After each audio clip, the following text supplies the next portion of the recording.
कर्मण्येवाधिकारस्ते मा फलेषु कदाचन मा कर्मफलहेतुर्भूः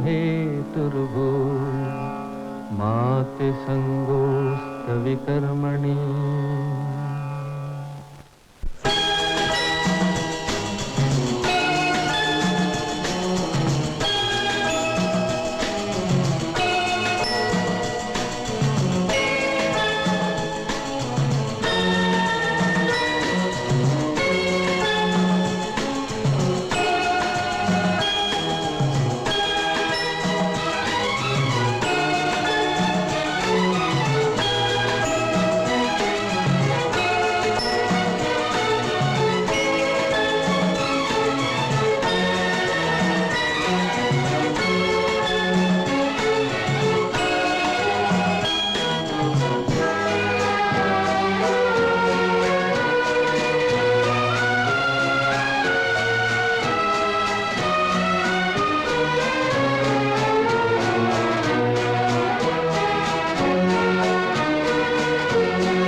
मिस्टर रॉय, आपने अपनी बीवी का खून किया है। ये झूठ है, मैंने अपनी बीवी का खून नहीं किया है। मैं इसके बारे में कुछ नहीं जानता हूँ। मैं बेकसूर हूँ, बेखता हूँ। इंस्पेक्टर साहब, ये झूठ बोलते हैं। इन्होंने मेरी बहन का खून किया। ये तुम क्या कह रही हो? मैं तो उसे प्यार करता था। मैं मिस्टर रॉय, खामोश खड़े रहिए, मैं इनका बयान ले रहा हूँ। लेकिन इसके बयान का मतलब जो आप निकालने वैसा। Shut up. हाँ मिस रेनू, इनकी शादी मेरी बहन से पिछले साल हुई थी। मेरे बहनोई एक मशहूर पेंटर हैं। शादी के थोड़े ही दिन बाद से दोनों में झगड़ा रहने लगा। मेरी बहन को पार्टियों में जाने का बहुत शौक था। ये हर वक्त अपनी पेंटिंग में मसरूफ रहते थे और अक्सर उसके साथ जाने से इनकार कर देते थे। आज की रात भी जब मेरी बहन का खून हुआ, उससे थोड़ी देर पहले की बात है।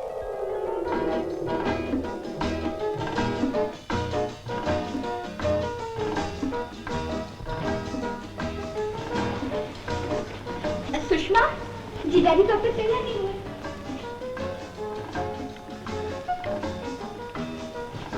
तुम अभी तक तैयार नहीं हुए? मैं क्या कह रही हूँ सुना नहीं तुमने? तुमने कुछ कहा? मैं पूछ रही हूँ तैयार कब होगे? पार्टी पर चलना है। पार्टी? कैसी पार्टी? क्या भूल गए? सिन्हा साहब ने आज हमें खाने पर बुलाया है। आज हमारी शादी की सालगिरह है ना।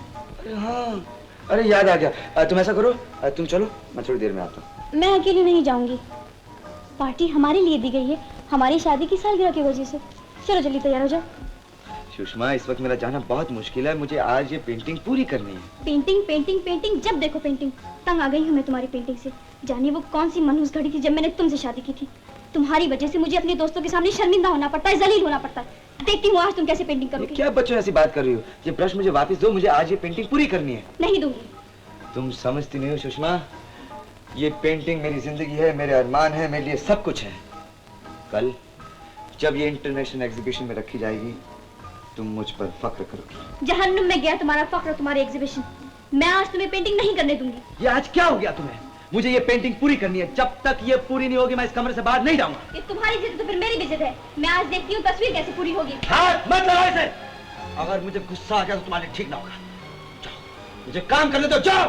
तुमने मुझे समझ क्या रखा है? ये दो कौड़ी की तस्वीर क्या मुझसे अच्छी है? तुमसे 1000 गुना अच्छी है। ये बात है। इस घर में या तो मैं रहूंगी या ये तस्वीर।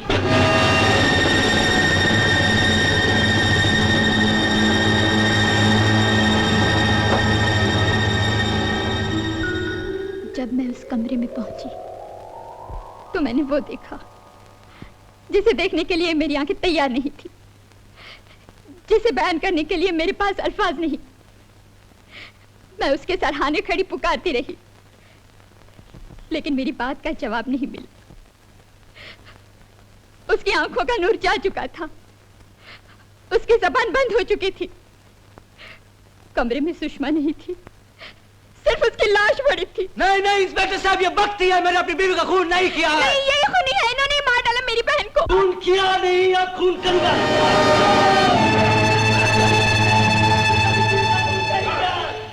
योर ऑनर, ये जो आदमी आपके सामने खड़ा है कातिल है, मुजरिम है। इसने अपनी बीवी का खून किया है। हर शहादत, हर बयान, हर सबूत इसके खिलाफ है। ये खूनी है, खूनी है। हाँ मैं खूनी हूँ, मैं कातिल हूँ। मैंने अपनी बीवी का खून किया है। मैंने अपनी बीवी का खून किया है।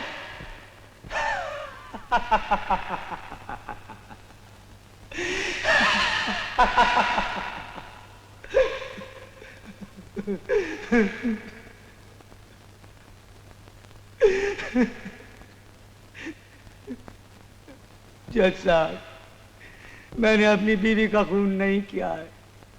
मैंने अपनी सुषमा का खून नहीं किया है। अगर मुझे कुछ हो गया तो मैं तुम्हारा खून कर दूंगा। तुम सब लोगों को मार डालूंगा। तुम सब लोगों का खून कर दूंगा। तुम सब लोगों का खून कर दूंगा। Order, order. इस आदमी की दिमागी हालत ठीक नहीं मालूम होती। इसे मेंटल हॉस्पिटल में भेजकर पहले इसका मुआयना कराया जाए और उसके बाद डॉक्टर की रिपोर्ट अदालत में पेश की जाए।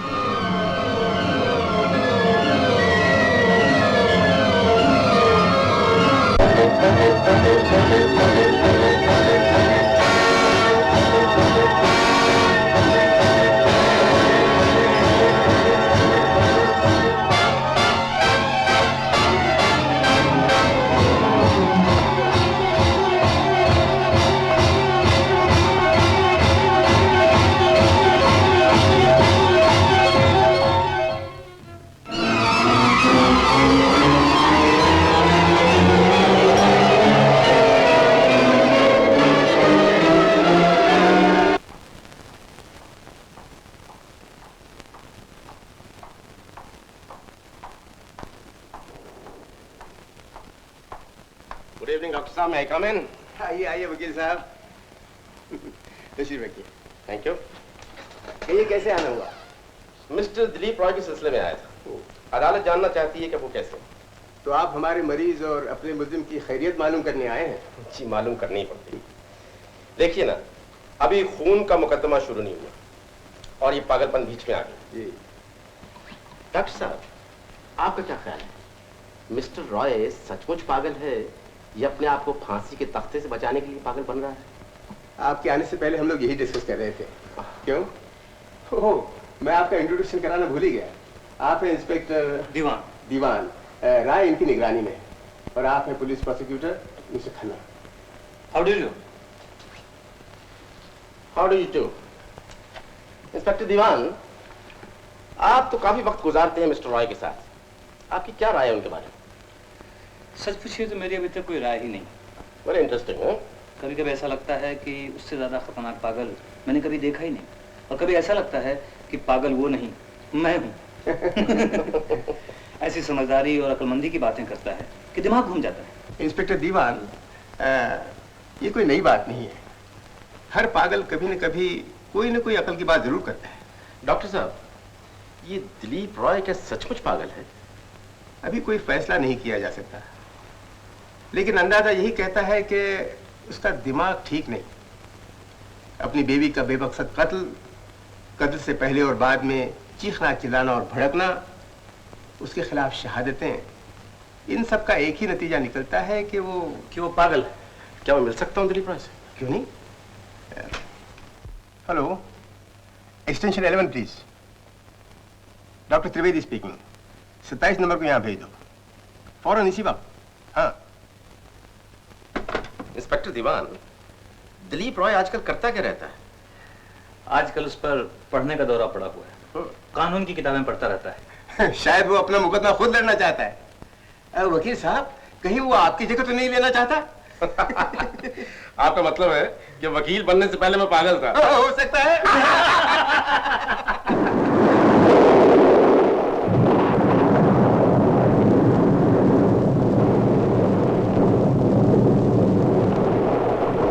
आइए आइए मिस्टर रॉय।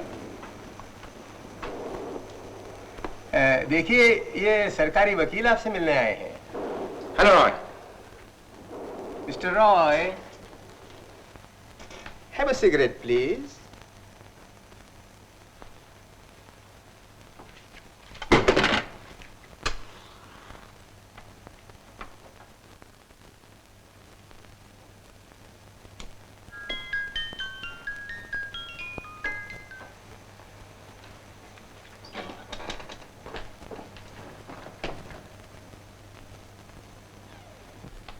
आज मौसम बहुत अच्छा है, क्यों मिस्टर रॉय?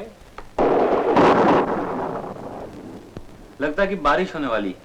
आपका क्या ख्याल है मिस्टर रॉय? बारिश अच्छी लगती है आपको मिस्टर रॉय?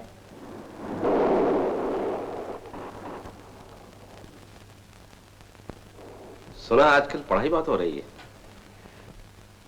कानूनी किताबों को पढ़ने का बहुत शौक है, हैं? ये चूहे बिल्ली का खेल छोड़िए, मतलब की बात कीजिए ना। मिस्टर रॉय, सरकारी वकील साहब आपकी खैरियत मालूम करने आए हैं।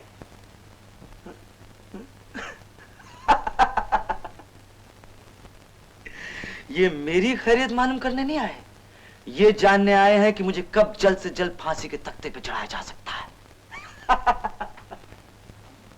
ऐसी बातें क्यों करते हैं आप? हम सब आपके दोस्त हैं मिस्टर रॉय। मेरा कोई दोस्त नहीं। अगर ये साबित कर दिया जाए कि मैं पागल नहीं, तो मुझे फांसी के तख्ते पे चढ़ा दिया जाएगा। और अगर ये साबित कर दिया जाए कि मैं पागल हूं, तो मैं सारी जिंदगी इस पागलखाने की चार दीवारी में सड़ता रहूंगा। तुम दोनों मेरे दुश्मन हो। मिस्टर रॉय, आप दोनों मेरी जिंदगी से खेल रहे हैं। कानून के पंडितों ने अपना कमाल दिखाया, मुझे कातिल ठहराया और फांसी की तैयारी कर ली। फिर दिमाग के डॉक्टर ने अपना कमाल दिखाया, कहा मेरा दिमाग खराब हो गया और मुझे पागलखाने बंद कर दिया। अरे मेरी तो यूं भी मौत है, यूं भी मौत है। मिस्टर रॉय, आप खामखा वो बातें सोचते रहते हैं जिनका कोई वजूद ही नहीं। जाइए आराम कीजिए, आपकी तबीयत ठीक नहीं। हाँ मेरी तबीयत ठीक नहीं है, मैं बीमार हूँ। मैं ठीक भी कैसे हो सकता हूँ? कभी पागल से कातिल, कभी कातिल से पागल। डॉक्टर साहब, मैं आपके सामने हाथ जोड़ता हूँ, परमात्मा के लिए मुझे छोड़ दीजिए, वरना मैं टकरे मार मार के ये पागलखाने की दीवारें तोड़ दूंगा। चलो छोड़ दो मुझे, मैं किसी का खून कर दूंगा।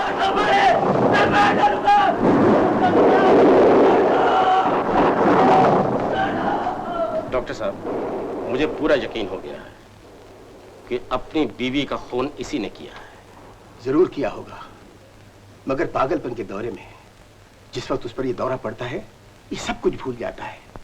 उस गुस्से में ये किसी का भी खून कर सकता है। अभी अभी ये आपका खून कर सकता था, मेरा भी खून कर सकता था।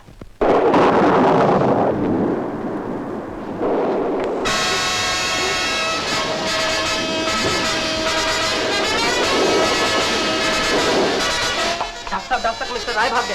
मुझे इसी बात का डर था। चलिए वकील साहब।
देखो, सब जगह खबर करा दूं। पुलिस, वायरलेस, रेडियो, सब जगह जाना हो कर। ओके,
ये ट्राई करो जी। नहीं? All right. Try this one. Excuse me sir. अरे खान, क्या बात है? मैं आपको बहुत देर से ढूंढ रहा हूँ। पहले आपके घर गया तो मालूम पड़ा आप सिनेमा गए हुए। वहाँ गया तो पता चला आप यहाँ हैं। क्यों? ऐसी क्या मुसीबत आ गई? दिलीप राय पागलखाने से भाग गया है। भाग गया? जी।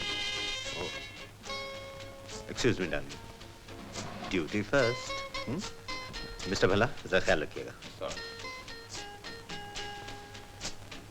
Sorry madam.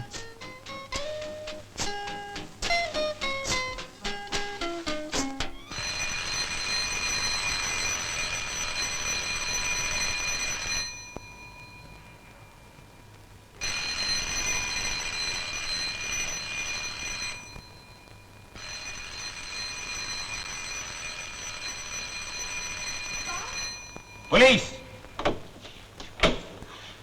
इंस्पेक्टर साहब। माफ कीजिएगा, आपको इस वक्त तकलीफ थी। यहाँ दिलीप रॉय तो नहीं आया? दिलीप रॉय? जी हाँ, वो पागलखाने से भाग निकला है। भाग निकले हैं? नहीं नहीं, यहाँ नहीं है। मेरा ख्याल है अगर आया तो सबसे पहले यहीं आएगा। यही है कि घबराइए नहीं, हमने पुलिस के 2 आदमी बाहर खड़े कर दिए। खान,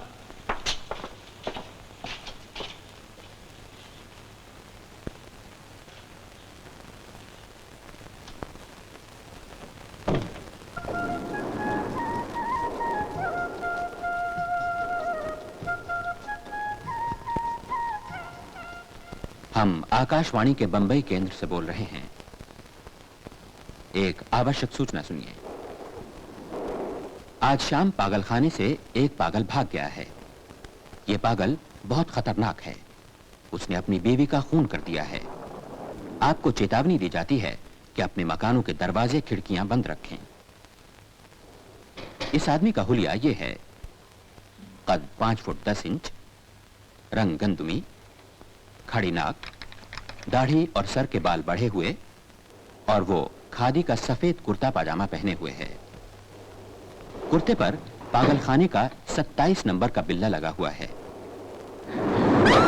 मैं कहता चल जाओ। तुम ठीक रही तो मैं तुम्हें कुछ नहीं कहूंगा। हट बात करो। और कौन है? और घर में कौन है? कोई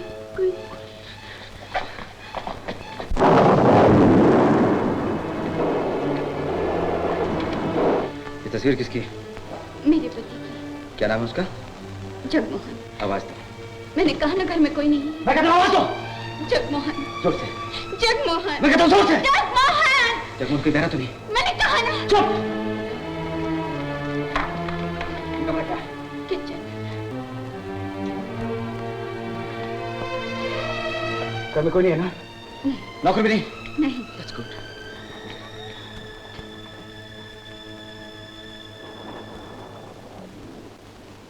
इतनी खूबसूरत लड़की को अकेले घर में डर नहीं लगता?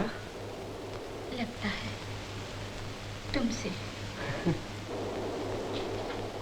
ठहरो। सोफा गीला हो जाएगा। जगमोहन के कपड़े हैं? क्यों? मैं कब तक ये पागलखाने के गीले कपड़े पहने रहूंगा? उसका कमरा कहाँ? तुम यहीं ठहरो, मैं लेके आती हूँ।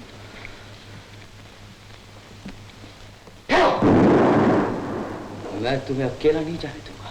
तुम ऊपर नहीं आ सकती। अकेला जाने दूं ताकि तुम ऊपर जाके पुलिस को टेलीफोन कर सको। ऊपर कोई टेलीफोन नहीं, मेरा यकीन करो। नहीं, मैं तुम्हारे साथ ऊपर जाऊंगा। नहीं, मैं तुम्हें अपने बेडरूम में नहीं जाने दूंगी। क्यों? क्या तुम पसंद करोगे कि कोई तुम्हारे बीवी के कमरे में जाए? जाओ कमरे लेके।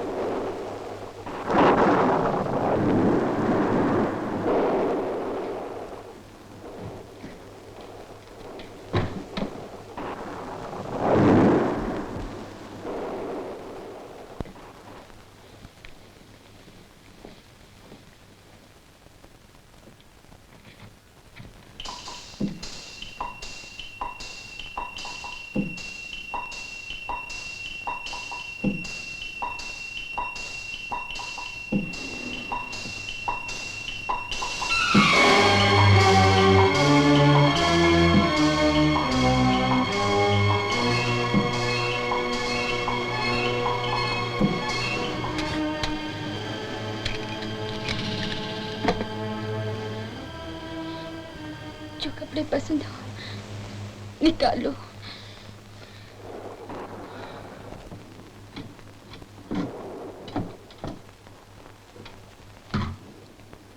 तुम्हारा पति अच्छे कपड़े पहनता? क्या काम करता? सेल्स एग्जीक्यूटिव है किंग्स एंड किंग्स में।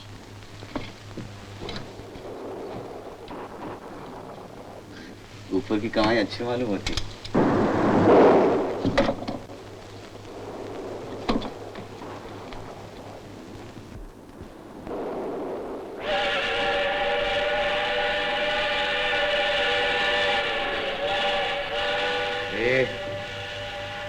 यहाँ से स्टेशन कितनी दूर है? बहुत दूर। कितनी देर का रास्ता? 5 मिनट। ठीक है।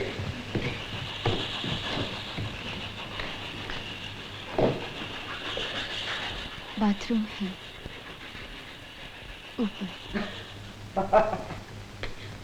तुम मुझे पागल समझती हो? मैं ऊपर जाऊं और तुम पुलिस को फोन कर दो? नहीं, मैं कपड़े यहीं पे बदलूंगा। मेरे सामने? किचन।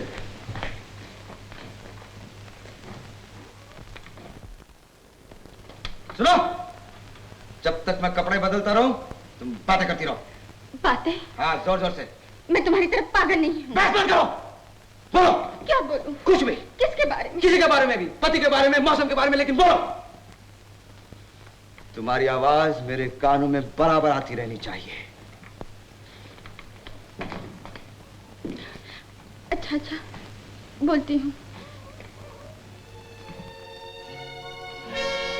बोलती क्यों नहीं? जब से तुम इस घर में आए हो, मैं बराबर सोच रही हूँ, मैंने कौन से पाप किए थे जिनका मुझे ये फल मिला। अब तुम किसी और के घर क्यों नहीं गए? इसी घर में क्यों चले आए? तुमने अभी तक ये भी तो नहीं बताया कि तुम जाओगे कब? जब मौका मिलेगा चले जाऊंगा। ना मौका मिला तो नहीं जाओगे? नहीं जाऊंगा। बोलती क्यों नहीं? बोलती हूँ ना। Hello hello hello, police here. Hello hello, inspector D'Souza speaking. Hello hello. फिर चालाकी? मैं तुम पे भरोसा करने की कोशिश कर रहा हूँ और तुम? मैं ये टेलीफोन। नहीं, ऐसा मत करना ऐसे। लोग टेलीफोन करेंगे, टेलीफोन न मिला शिकायत करेंगे, टेलीफोन कंपनी के लोग आ जाएंगे।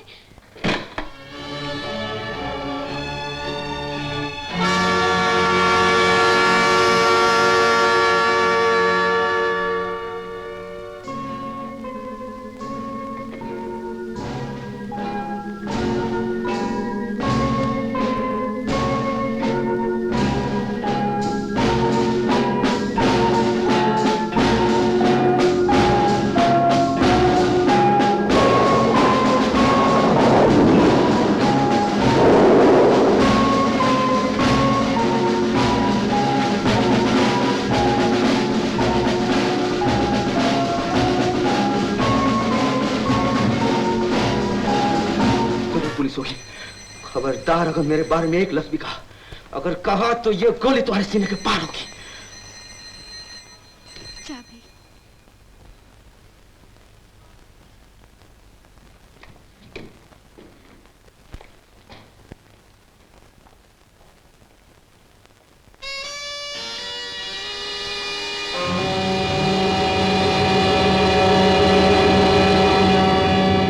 कौन? डॉक्टर त्रिवेदी।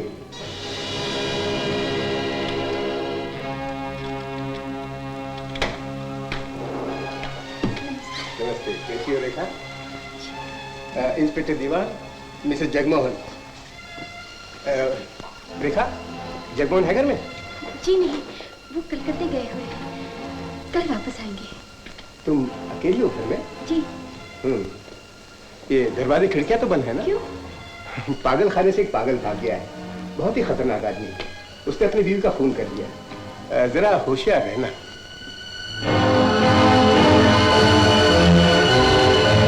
डॉक्टर साहब,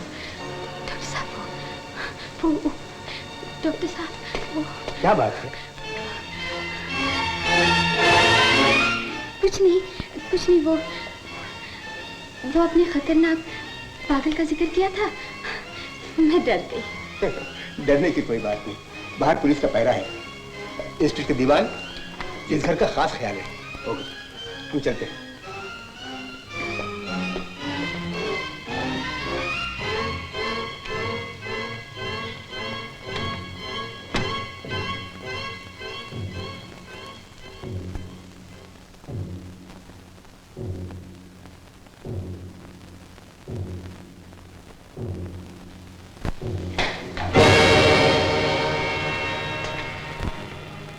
हैड भूल गया था।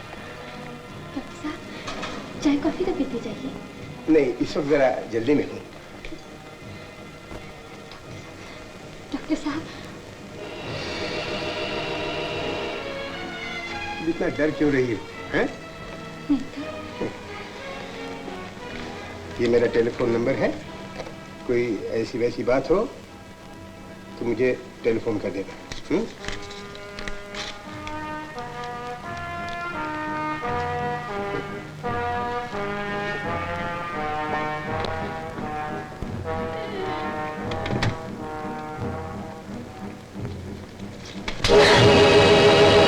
कॉफी पिला रही थी? जो कोई भी उसे बाहर सुटा दो, अंदर मत आने देना। कौन है?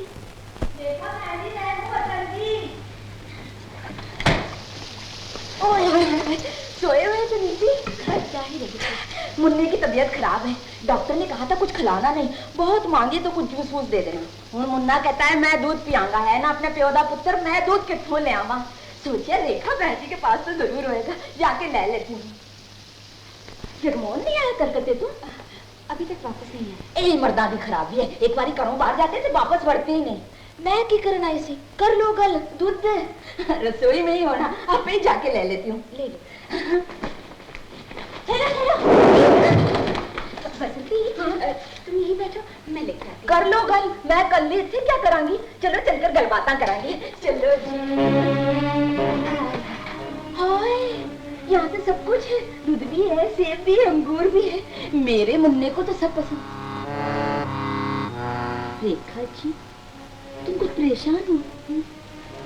एक गल करूं, घर में बच्चे हो तो परेशानी नहीं रहती, अपने पति को फंसा लो, जल्दी जल्दी 2-3 बच्चे पैदा कर लो। हूँ तो गवर्नमेंट की इजाजत भी है, बाद इसकी पता ए भी बंद कर रहे हैं। बसंती, दूध।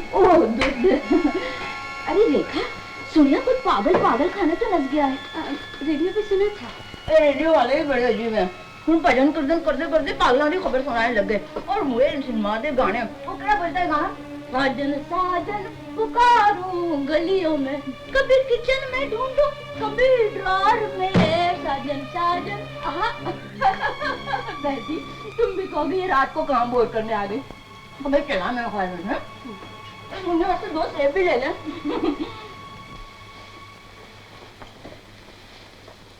हाय रेखा, कुछ सुना तुमने? अपने मोहल्ले के नाके पे जो लाल बंगले में सेठ रहता है ना, उसकी बीवी को स्वामी नाल भाग गई। पर सानू की, वैसे तो वो प्राण है ना, वो प्रीति नू भैन भैन कहता है, भैन वैन कोई नहीं है। उस दिन मैं ओदे घर गई सी, मैं अपनी आंख नाल देख लिया। पर सानू की, अपन ने ना लेना ना देना, दुनिया का काम दुनिया जाने, अपन तो मुंह बंद रखते हैं भाई। मैं चली। बसंती, हाँ वो चाहता। अच्छा रेखा, अरे रेखा दरवाजा बंद कर ले, कहीं तुम्हें कल्ली देखकर वो पागल ही अच्छे ना आ जाए। है मैं चली।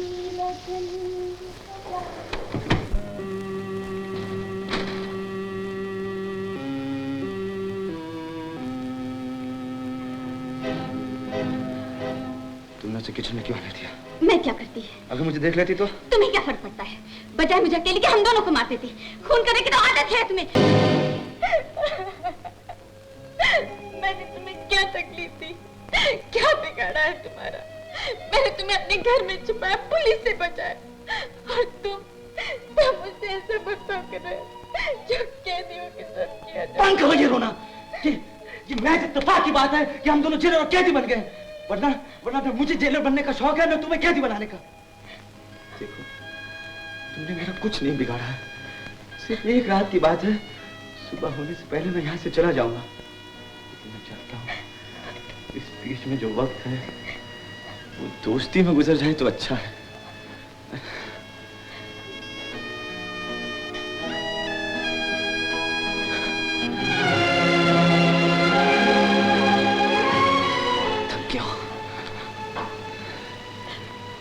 टूट चुका, बहुत टूट चुका।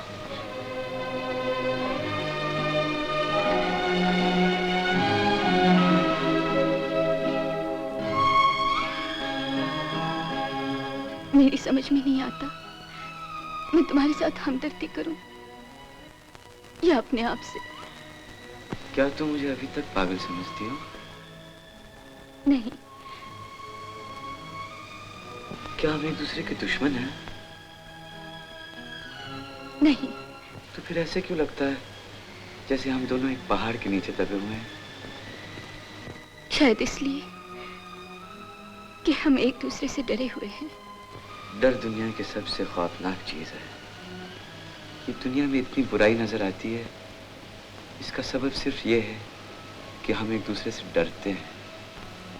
अगर हम एक दूसरे से मोहब्बत करने लगे तो दुनिया बहुत खूबसूरत हो जाए। शायद तुम ठीक कह रहे हो।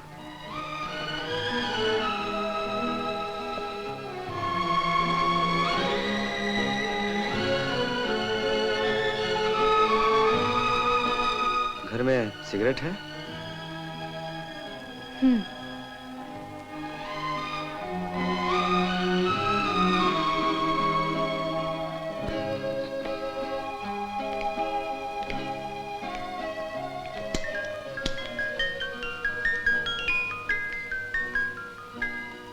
तुम बहुत परेशान लग रहे हो।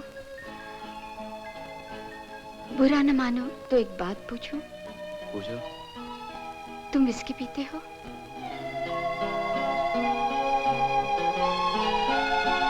कभी कभी। घर में है, जगमोहन पीते हैं। कहाँ? उस अलमारी में। नहीं, रहने दो। जब जी में आएगा पी लूंगा।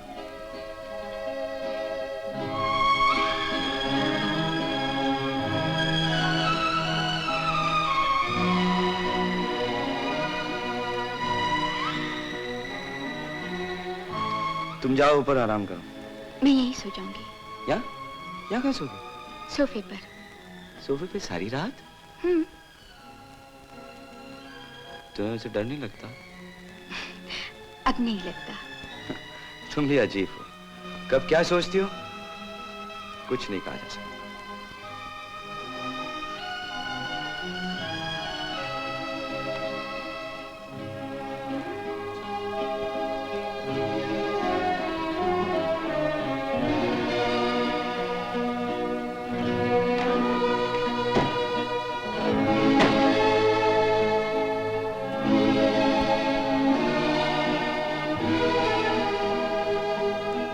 जरा मेज उठाएंगे?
आधी रात हो गई। बत्ती बुझा दूं?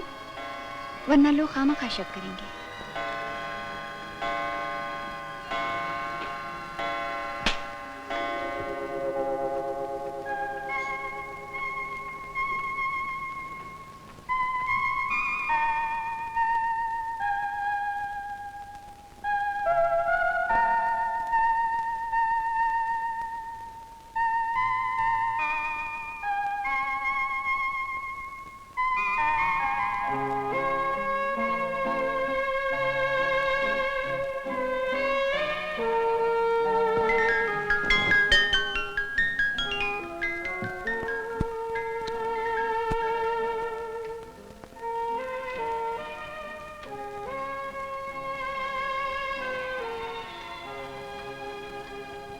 इसकी भी होगी? मैं शराब नहीं पीती। साथ नहीं दोगी? शरबत पी लूंगी। घर में सोडा? पानी लाऊं? चलेगा।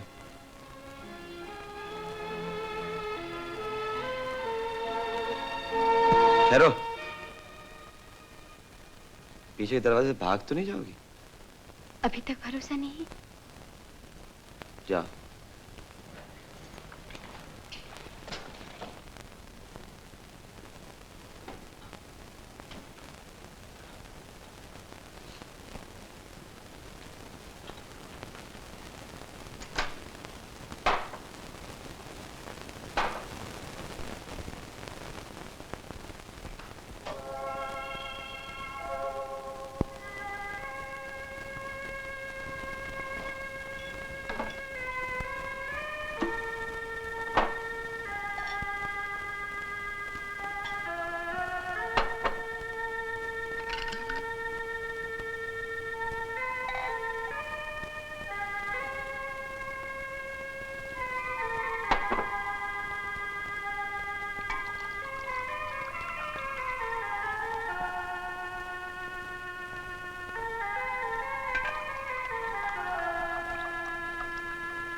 मैं जब छोटा था, नैनीताल में सर्दियों के दिनों में हमारे घर में चूल्हे के आगे बैठकर आग तापा करते थे। उन आग की लपटों से दीवारों पे हमारी परछाइयां पड़ती थी। मैं उन परछाइयों को घूरने लगता था। मुझे उनमें अजीब अजीब तस्वीरें नजर आती थी। मेरा जी चाहता था उन तस्वीरों को खूबसूरत रंगों में कागज पर उतार लूं।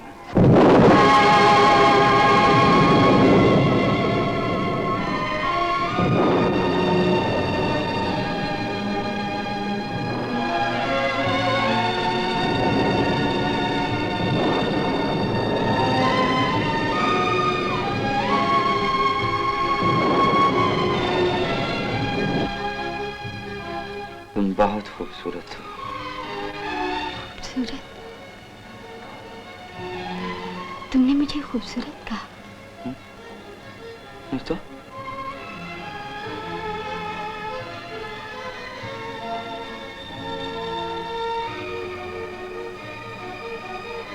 तुम जिस अंदाज से मुझे देख रही हो, जी चाहता है तुम्हारी तस्वीर बना दूं। तुम्हारी बीवी कैसी थी? बहुत खूबसूरत। तुम्हें पसंद थी? बहुत पसंद थी। मैं उससे बहुत प्यार करता था। तुम भी तो जगमोहन से प्यार करती हो ना? जगमोहन? जब मेरी उससे शादी होने वाली थी, मुझे ऐसे लगता था वो परियों के देश का राजकुमार है। शादी के थोड़े दिन बाद वो राजकुमार गायब हो गया। उसकी जगह रह गया एक ठंडा, खुश्क, बेजान जगमोहन, जिसे अपने काम के सिवा किसी चीज से भी प्यार नहीं था। वो महीने के 20 दिन बाहर रहता है और मैं यहाँ अकेली पड़ी बिस्तर पर करवटें बदलती रहती हूँ। तो फिर तुमने उससे शादी क्यों की? ट्रेजेडी हो जाने के बाद ही पता चलता है वो ट्रेजेडी थी। तुम सच कह रही हो? उस रात जब मैं अपनी जिंदगी की सबसे हसीन पेंटिंग बना रहा था, मेरा बीवी से झगड़ा हो गया। बात बहुत मामूली सी थी। मैं ये कभी सोच भी नहीं सकता था कि इतनी छोटी सी बात मेरी जिंदगी की इतनी बड़ी ट्रेजेडी बन जाएगी। जब मैं वापस लौटा, मेरे सामने मेरी बीवी की लाश पड़ी थी। मेरी समझ में नहीं आ रहा था मैं क्या करूं।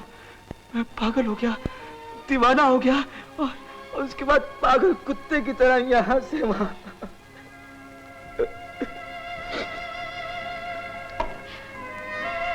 सुनो, तुम आखिरी बार कब हंसे थे? याद नहीं। हंसी आती भी नहीं? आती भी है तो बात ही नहीं। मैं हंसाऊं? क्यों? रोने के बाद हंसी अच्छी लगती है ना? देखो ना तुम कितने अच्छे लग रहे हो। अच्छा लग रहा हूँ।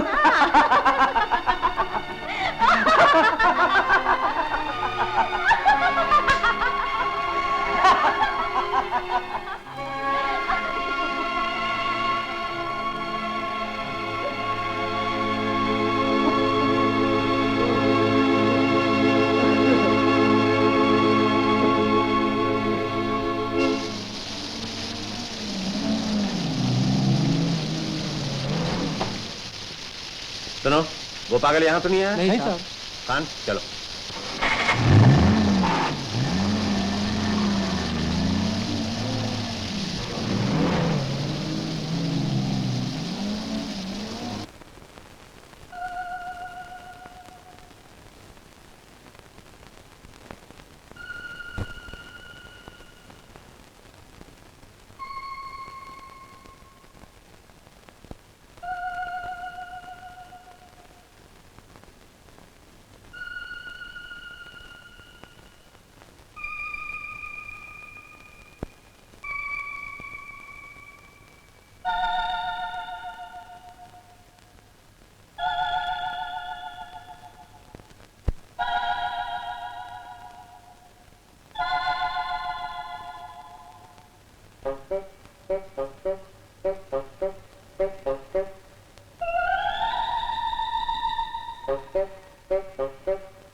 तुम डरी नहीं थी, मैं सब समझ गया हूँ, सब समझ गया। तुम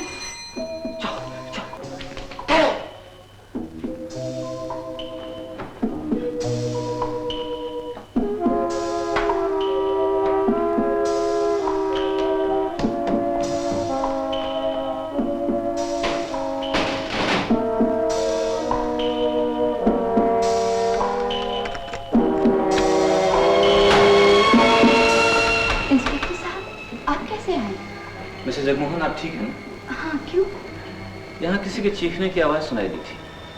क्या मिस्टर जगमोहन वापस आ गए? नहीं तो फिर आवाज किसकी थी? किसी की भी नहीं। आपको शायद धोखा हुआ होगा। आप क्या यहाँ सोने में सो रही थी? जी हाँ, मेरे पति आने वाले थे। बेडरूम में घंटी सुनाई नहीं देती, इसलिए मैं यहीं सो गई थी।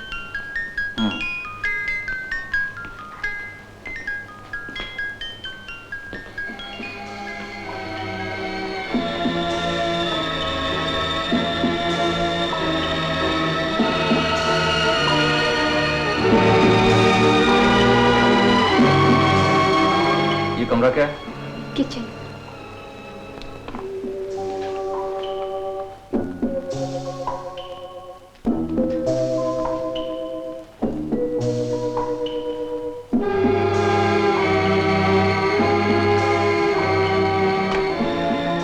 वो क्या है?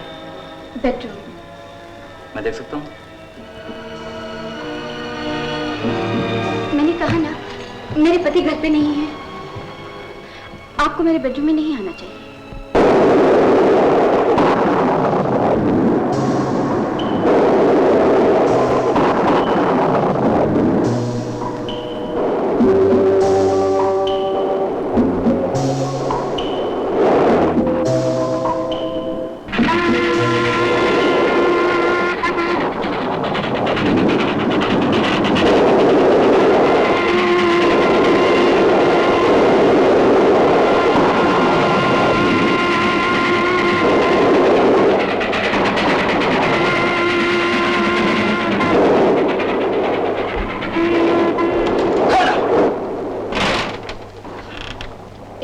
चला गया। कैसे टाला तुमने उसको?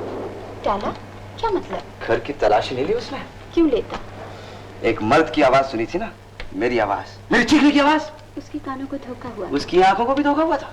तुम क्या कह रहे हो, मेरी समझ में नहीं आ रहा है। उसने तुम्हारा बाथरूम नहीं देखा? बाथरूम क्यों देखता? क्या है बाथरूम में?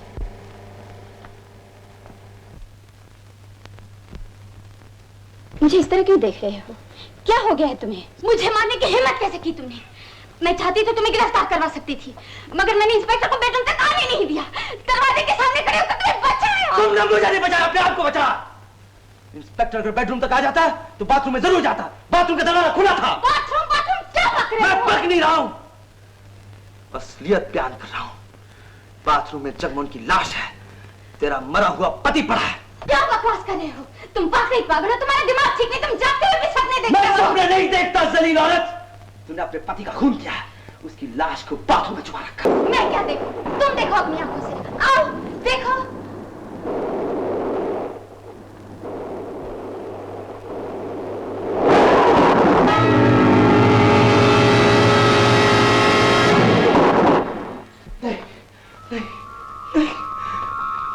मैंने उसकी लाश देखी थी, अपनी आंखों से उसकी लाश देखी थी। तुमने कुछ नहीं देखा, तुम पागल हो। जब से तुमने अपनी बीवी का खून किया है, उसकी लाश देखी है, लाश तुम्हारे दिमाग पर हावी हो गई है, छा गई है। तुम जहाँ भी जाते हो वहां तुम्हें लाश दिखाई देती है, वरना कहीं कोई लाश नहीं, कहीं कोई खून नहीं हुआ।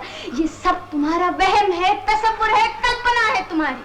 शायद शायद शायद तुम ठीक कह रही हो। मेरी कल्पना है, मेरा वहम है। मैं चीते में सपने देखता हूँ। मैं पागल हो गया, पागल हो गया। तुम बहुत अच्छे हो, लेकिन तुम्हारी दिमागी हालत अभी ठीक नहीं। शांत हो जाओ, मत हल्कान करो अपने आप को। मुझे माफ कर दो। मैंने तुम्हें बहुत तंग किया। मैंने तुम्हें मारा है। मैं पागल हो गया। शायद इसी पागलपन में मैं अपनी बीवी का खून कर दिया। रेनू ठीक।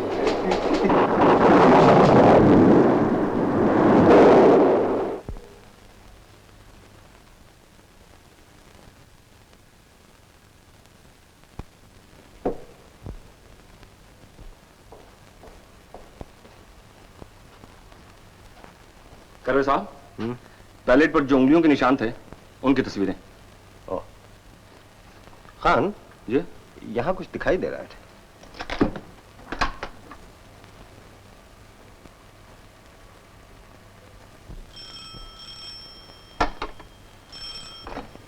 हेलो इंस्पेक्टर करवे here. Oh miss Renu. Inspector साहब, कुछ पता चला उनका? मेरे जीजा जी का। हर वक्त मुझे डर लगा रहता है। मैंने उनके खिलाफ बयान दिया था ना। बयान दिया था तो क्या हुआ? कहीं मुझसे वो बदला न ले। मेरे बयान ही पर तो वो पकड़े गए थे। मेरी बहन के बाद कहीं वो मेरी जान के दुश्मन न बन गए हों। Khan, something wrong. Come on, let's go.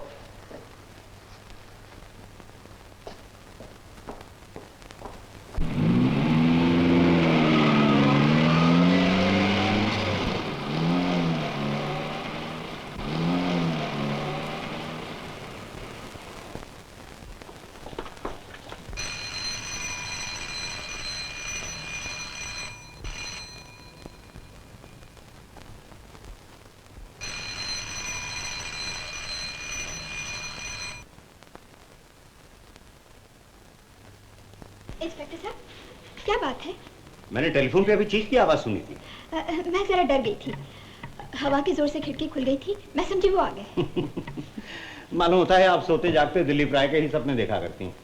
क्या करूं, उनके खिलाफ बयान जो दिया था, हर वक्त डर लगा रहता है। इसमें डरने की क्या बात है? बाहर सिपाही मौजूद हैं, हम मौजूद हैं।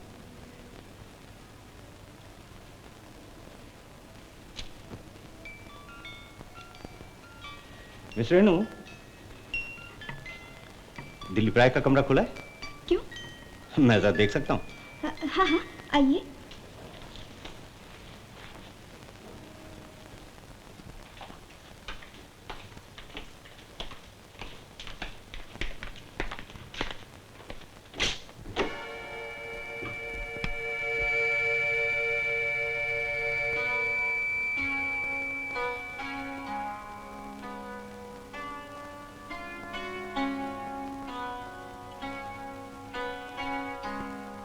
ये दरवाजा कहाँ खुल रहा है? ये तो मेरा बेडरूम है। ओह, आई एम सॉरी। कोई बात नहीं, आइए।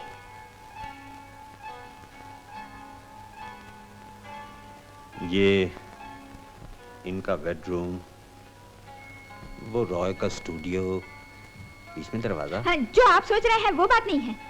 मैं तो रॉय से नफरत करती हूँ। I hate him. क्यों? उन्होंने मेरी बहन से रुपए के लिए शादी की, कभी उसको प्यार नहीं किया, इसलिए हर वक्त दोनों में झगड़ा हुआ करता था। और वो संभालिए। बहुत खूबसूरत। Thank you. आप आजकल अकेली रहती हैं? और फिर क्या करूं?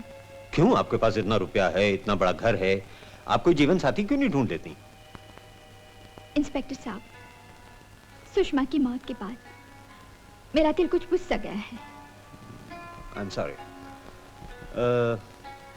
हॉल की तरफ खुलता है। ओह, अच्छा, अब आप आराम कीजिए, डरिएगा नहीं। किसी बात की जरूरत हो तो हमें फोन कर दीजिएगा। अच्छा। Good night. Good night. Khan.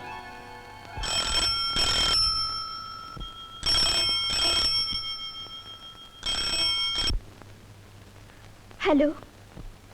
Renu ji, मैं खन्ना। सब ठीक है ना?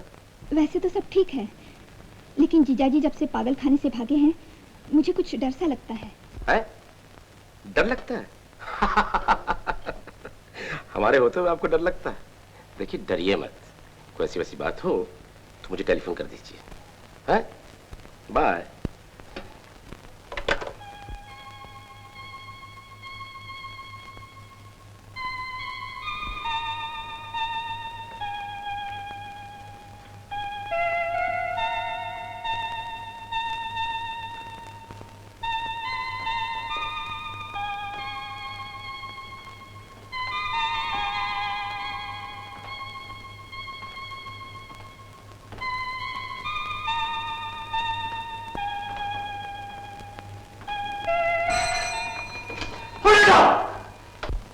ये आवाज कैसी थी? किसी मर्द की चीखने की आवाज थी। लेकिन जगमोहन तो घर में नहीं। और टेलीफोन कट भी गया। कुछ गड़बड़ लगती है। लेट्स गो एंड सी।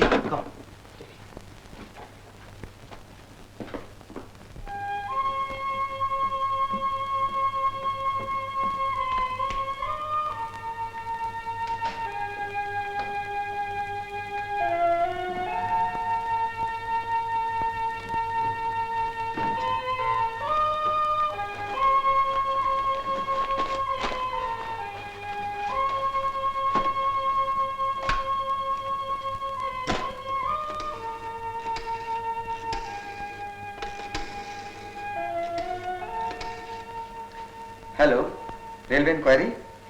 23 आप कितने बजे जा रही? 4:35। लेट तो नहीं? Platform number 4। Thank you. अच्छा मिसेस जगमोहन, आपसे रुखसत लेने का वक्त आ गया है। मेरी ट्रेन भी सही वक्त पे जा रही है। क्या मैं आपके लिए कुछ कर सकती हूँ? जो कुछ भी हुआ है मैं उसके लिए बहुत शर्मिंदा हूँ। आप मुझे माफ कर देंगे? मेरे लिए यही बात है। कहाँ जाएंगे? कहीं भी चला जाऊंगा, जहाँ कदम ले जाएंगे, लेकिन मैं यहाँ से बहुत दूर जाना चाहता हूँ। पत्नी का खून, पुलिस, पागलखाना, डॉक्टर, तुम्हारा घर, ऐसा लगता है चारों तरफ धुआं ही धुआं है। मैं इस धुएं से बहुत दूर जाना चाहता हूँ। मेरा दम घुट रहा है। मैं ऐसी जगह जाना चाहता हूँ जहाँ मैं आराम से सांस ले सकूं, चैन से अपने बारे में सोच सकूं।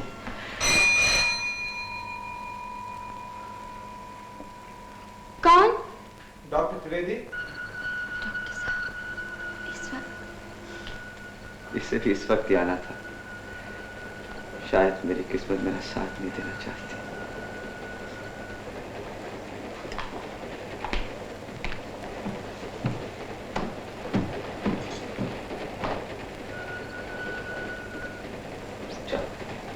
दरवाजा खोलो।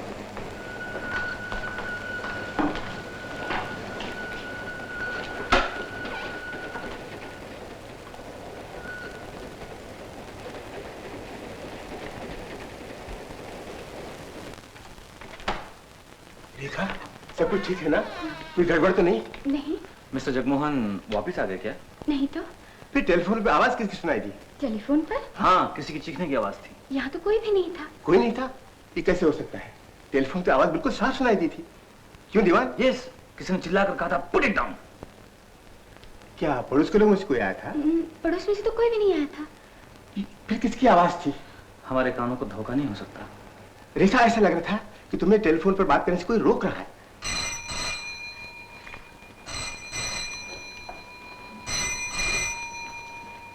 ठहरो रेखा, मैं बात करता हूँ। हेलो, कौन? ट्रंक कॉल है? कलकत्ते से? जगमोहन जी, आप जगमोहन से बात करना चाहते हैं?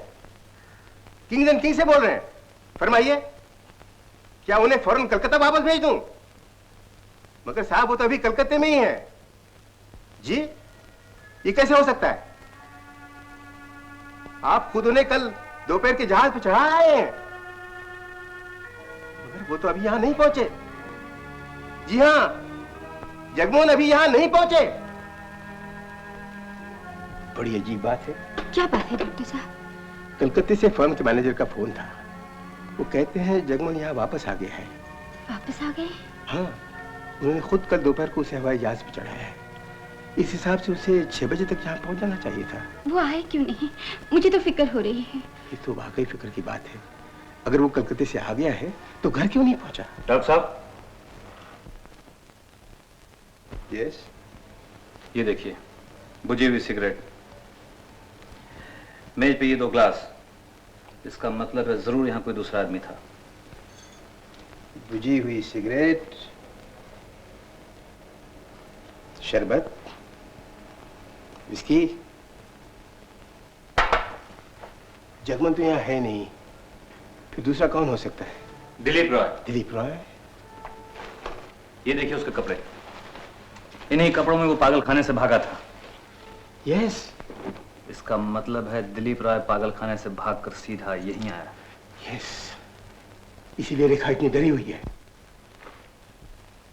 रेखा, ऐसा लगता है तुम कुछ छुपा रही हो, तुम डर रही हो। मैं तुम्हारा चेहरा अच्छी तरह पढ़ सकता हूं।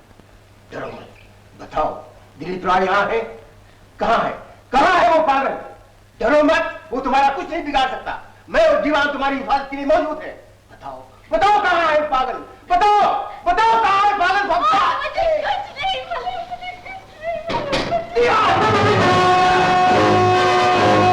किसी ने एक कदम भी आगे बढ़ा तो गोली मार दूंगा। रॉय,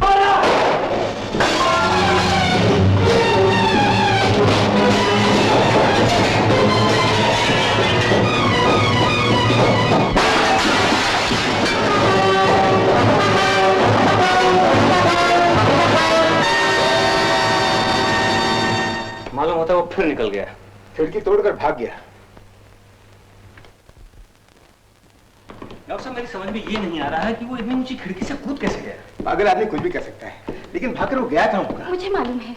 मालूम है? कहाँ गया है? स्टेशन। वो 4:35 की गाड़ी से जाने वाला है। 4:35 की? अभी टाइम है। रहो दीवान, इसको। डॉक्टर साहब, आप चले जाएंगे, मैं फिर अकेली रह जाऊंगी। मुझे डर लग रहा है। डरने की कोई बात नहीं, अब वो यहाँ नहीं आएगा। तुम्हारे पास नींद की गोलियां हैं, एक खा लो और आराम से सो लो। ऐसा कम चलो।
रेडियो पर सुन चुकी थी कि पागल खाने से एक पागल भाग गया है। जब मैं इस घर में दाखिल हुआ, तुमने सोचा अब मैं अपने पति के खून का इल्जाम इस पर लगा सकती हूँ, इसलिए तुमने मुझसे मीठी मीठी बातें करके मेरी अकल पर पर्दा डालने की कोशिश की, मुझे शीशे में उतारना चाहा, अगर तुम चाहती तुम भाग सकती थी।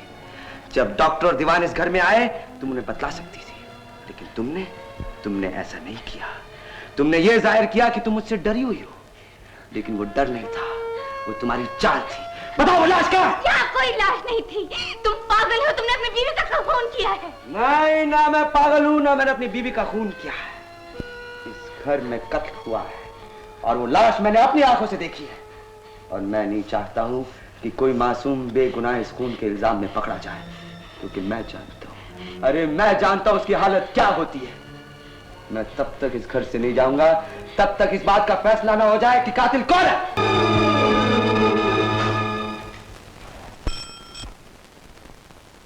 हेलो, इंस्पेक्टर करवे ही आप? इंस्पेक्टर करवे, मैं खन्ना बोल रहा हूँ। फरमाइए। दिलीप रॉय पकड़ा गया? अभी तक नहीं? क्या कर रहे हैं आप लोग? उसे जल्द से जल्द पकड़ लीजिए। आपको मालूम है कि निहायत खतरनाक कातिल है वो। जी हाँ, कोशिश तो कर रहे हैं, उम्मीद है जल्दी पकड़ लेंगे। बाय। खन्ना साहब का फोन था, कह रहे थे राय को जल्दी पकड़ लीजिए। करवे साहब, मेरी समझ में नहीं आता हर आदमी को दिलीप राय से इतनी दिलचस्पी क्यों है। इधर मिस्टर खन्ना भी यही कह रहे हैं इन्हें जल्दी पकड़ लो, उधर मिस रेनू भी यही कहती रहती है। भाई, कत्ल के मुकदमे से लोगों को दिलचस्पी हो ही जाती है। मुझे तो ये कत्ल भी अजीब सा लगता है। करवे साहब, आप तो जानते हैं हर कत्ल के पीछे कोई ना कोई मकसद जरूर होता है। ये दिलीप राय का क्या मकसद था? उसकी बीवी बहुत अमीर थी। तो क्या हुआ, खुद उसके पास बहुत रुपया था। फिर कोई दूसरी औरत हो सकती है। मैंने उसके कैरेक्टर के बारे में मालूमात की हैं, सब उसकी तारीफ करते हैं। तो इसकी वजह पागलपन ही हो सकती है। मैं समझता हूं वो पागल भी नहीं, हम गुस्से को पागलपन समझ रहे हैं। एक शरीफ आदमी पर अचानक इल्जाम आ जाए और किसी बात पर उसका बस भी ना चले तो उसे खामखा गुस्सा आने लगता है और आदमी पागल लगने लगता है।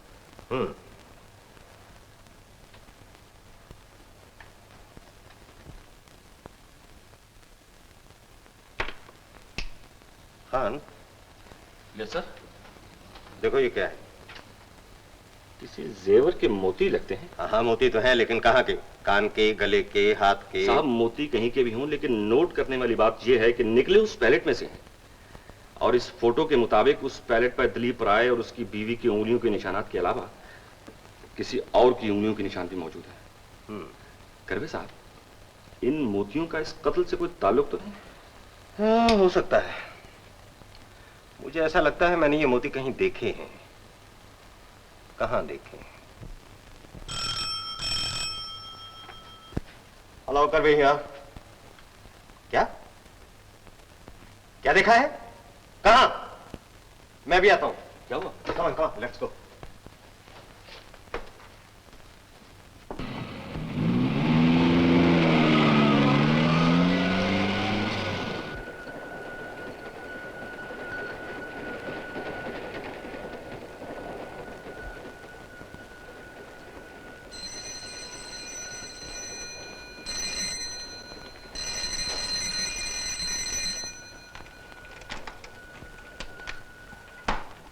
रेखा, वो तो वहां नहीं मिला। हमने सारी ट्रेन ढूंढ डाली। डॉक्टर साहब मुझे बचा लीजिए, वो मुझे मार डालेगा। वो कहीं नहीं गया, वो यही है। कहाँ है? मैं यहाँ हूँ।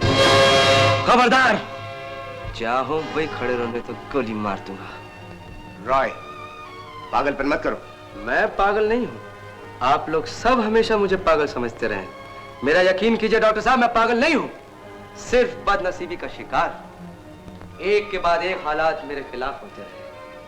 मैं अपने घर से अदालत, अदालत से पागल खाने से मिसेस जगमोहन के घर तक पहुंच गया। अदालत और पागल खाने के बीच जो हुआ वो आप सब जानते हैं। अगर भगवान ने साथ दिया डॉक्टर साहब, तो मेरे घर से अदालत तक की कहानी भी साफ हो जाएगी। इस वक्त मैं पागल खाने से लेकर मिसेस जगमोहन के घर तक और उसके बाद जो कुछ भी हुआ मैं आप सबको बतला देता हूँ। इसके बाद जो जी में आई कीजिए, चाहे मुझे फांसी के तख्ते पर चढ़ा दीजिए, चाहे मुझे हमेशा हमेशा के लिए पागल खाने में बंद कर दीजिए। डॉक्टर साहब, इसे पकड़ लीजिए, ये पागल है। इसने मुझे पागल बना दिया, ये आप दोनों को भी पागल बना देगा। दीवार! डरिए मत डॉक्टर साहब, मैं आप पर गोली नहीं चलाऊंगा। मैं आपकी इज्जत करता हूँ। आप एक अच्छे डॉक्टर के साथ साथ एक अच्छे इंसान भी हैं। मुझे आप पर भरोसा है। ये लीजिए। है दीवार। अच्छा मिस्टर दिलीप रॉय, सुनाइए अपनी कहानी। डॉक्टर साहब, जब मैं पागलखाने से निकलकर सड़क पर भाग रहा था और पुलिस की जीप मेरा पीछा कर रही थी, जो मकान मेरे सामने आया वो मकान यही था। दरवाजा बंद था, नीचे की खिड़की खुली थी। मैं अंदर कूद पड़ा। उस वक्त कमरे में रेडियो पर मेरे भागने की खबर सुनाई जा रही थी और उस खबर को सुनते ही मिसेस जगमोहन ने खिड़कियां बंद करनी शुरू की। जैसे ही वो दरवाजे की तरफ पलटी, मैं लपका। मैंने अपने हाथों से उनका मुंह बंद कर दिया और उन्हें धमकी दी कि मेरे बारे में किसी को कुछ भी कहा तो मैं उन्हें जान से मार डालूंगा। और इन्होंने किसी से कुछ नहीं कहा। जब आप और दीवान मेरे भागने की खबर इन्हें सुनाने आए थे तो मैं यहां छुपा था, बेडरूम में। फिर थोड़ी सी लड़ाई झगड़े के बाद हमारी दोस्ती हो गई। मिसेस जगमोहन ने मुझे शराब पिलाई, मैंने पी। फिर ये मेरे पास बैठ गई। हम दोनों थक गए थे, ये अपने बोझ से और मैं अपने बोझ से। फिर हम दोनों ने तय किया, 2 दिन की जिंदगी में क्या रखा है, सब गम भूल के हमें हंसना चाहिए। हम हंसते रहे। फिर मैं थोड़ी देर के बाद सो गया। ये झूठ है, बकवास है। मेरी और इसकी दोस्ती कभी नहीं हुई। जब से ये इस घर में आया मैं कैदी की तरह हूँ। इन्हें कहने दो रेखा। हाँ मिस्टर रॉय, मैं थक गया था। ना जाने मैं कितनी देर सोता रहा। जब मेरी आंख खुली, अच्छी खासी रात बाकी थी। मैंने देखा मिसेस जगमोहन मेरे पास नहीं थी। मैं घबरा के उठा, इधर उधर तलाश करने लगा। जैसे ही मैं बाथरूम में पहुंचा, मेरी सांस नीचे की नीचे, ऊपर की ऊपर रह गई। ये पागल है, इसका दिमाग खराब है, इसकी किसी बात का यकीन मत कीजिए। मिस्टर रॉय, आपकी सांस नीचे की नीचे और ऊपर की ऊपर क्यों रह गई? क्या देखा आपने? जगमोहन की लाश। जगमोहन की लाश? नहीं, ये कैसे हो सकता है? मैंने जगमोहन की लाश अपनी आंखों से देखी है, मेरा यकीन कीजिए। आओ दीवान, बाथरूम में। डॉक्टर साहब, जगमोहन की लाश अब वहां नहीं है। लाश वहां थी, अब नहीं है? क्या कह रहे हैं? यही तो मैं कह रही हूँ। ये सब इसका वहम है, तस्वुर है, कल्पना है। हाँ, मैं भी इसे कल्पना समझता था डॉक्टर साहब। लेकिन जब आप यहाँ आए और टेलीफोन पे बात हुई कि जगमोहन कलकत्ते से वापस आ गया है, तो मुझे यकीन हो गया जगमोहन इस घर में आया था और उसका खून यहाँ पर हुआ है। तब मैंने सोचा, अगर मैं यहाँ से चला गया तो कोई ये बतलाने वाला ना होगा कि लाश यहाँ पर थी, क्योंकि इसका चश्मदीद गवाह सिर्फ मैं हूं। तब मैंने फैसला किया, अपनी जान पर खेल जाऊंगा, लेकिन इस घर से नहीं जाऊंगा, क्योंकि मैं नहीं चाहता था कि इस खून के इल्जाम में दूसरा कोई बेगुनाह आदमी पकड़ा जाए। मिस्टर रॉय, ये क्या जिन और भूतों की कहानियां सुना रहे हैं आप? और आप चाहते हैं कि इस पर यकीन भी कर लें? लाश के पांव नहीं होते मिस्टर रॉय जो चलकर बाहर चली जाए। अगर आपने लाश देखी तो बताइए कहां है? लाश यहां है।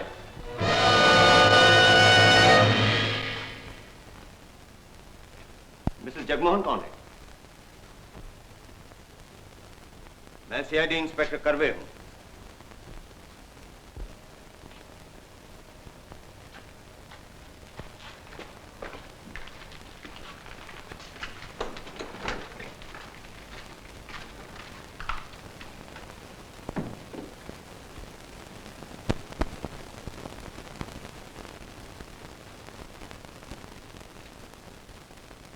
जगमोहन, आप जरा शनाख्त के लिए आएंगे?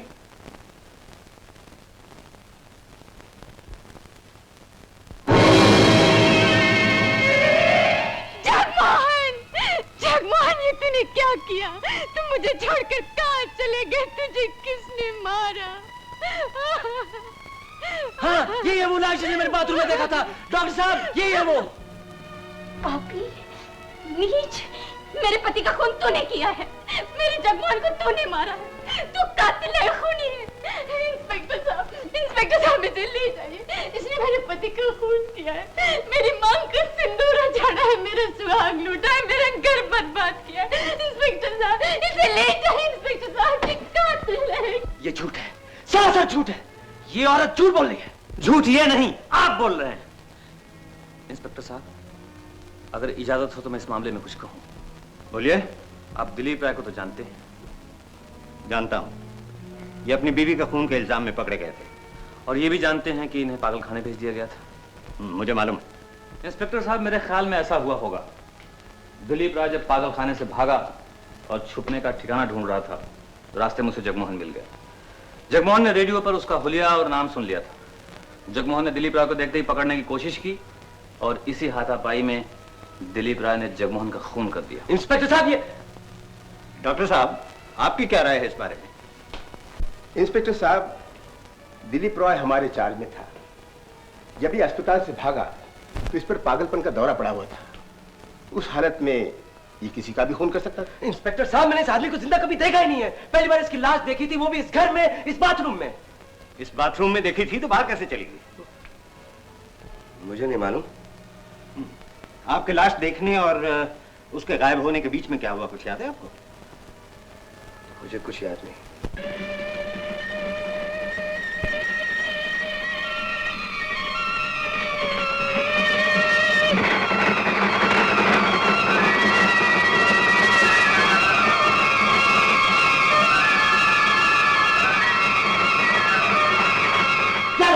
क्या हुआ था?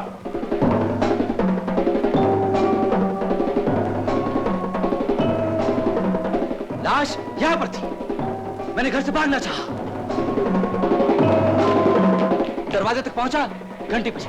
मिसेस जगमोहन। इससे पहले मैं उनसे कुछ बात कर सकूं, मैंने कहा जाके दरवाजा खोलो। मैं बेडरूम की तरफ भागा, जाके चुप किया। दरवाजा खुला, एक आदमी आया, आपस में बातचीत हुई। दोनों किचन गए। किचन से बाहर मिसेस जगमोहन आई, आकर मेरे सामने खड़ी हो गई। मुझे कीहोल से कुछ दिखाई नहीं दे रहा था। मैंने समझा वो मुझे बचाना चाहती थी। नहीं, मुझे नहीं, वो अपने आप को बचाना चाहती थी। मेरी बदकिस्मती देखिए, इत्तेफाक से उसी वक्त 3 माह से गुजरी। उसके शोर में सब कुछ दब गया। ना मैं कुछ देख सका, ना कुछ सुन सका। फिर थोड़ी देर बाद दरवाजा खुला। आदमी जा चुका था। बाथरूम में लाश नहीं थी। जहां लाश देखी थी वो बाथरूम यही है? हाँ, यही है।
मिस्टर रॉय, जो आदमी यहाँ आया था आप उसे जानते हैं? जानता हूं। कहाँ है वो आदमी? इस वक्त यहाँ। यहाँ? कौन है वो? ये बकवास। मैं जब भी यहाँ आया हूँ डॉक्टर त्रिवेदी के साथ आया हूँ। इंस्पेक्टर साहब, मैं मिसेस जगमोहन को जानता ही नहीं, फिर अकेला आने का सवाल ही नहीं पैदा होता। मिसेस जगमोहन, क्या ये ठीक कह रहे हैं? हाँ, मैंने भी इन्हें पहली बार डॉक्टर साहब के साथ ही देखा था। इंस्पेक्टर साहब, दीवान यहाँ आए थे, मैंने उन्हें खुद अपनी आंखों से देखा था। मिसेस जगमोहन झूठ बोल रही हैं। इंस्पेक्टर साहब, ये देखिए। कातिल का बयान आप सुन चुके। मकतूल क्या कहता है वो भी सुनिए। मरने वाली की मुट्ठी में कातिल का नाम और पता सब मौजूद है। ये देखिए, 27 नंबर का बिल्ला। डॉक्टर साहब,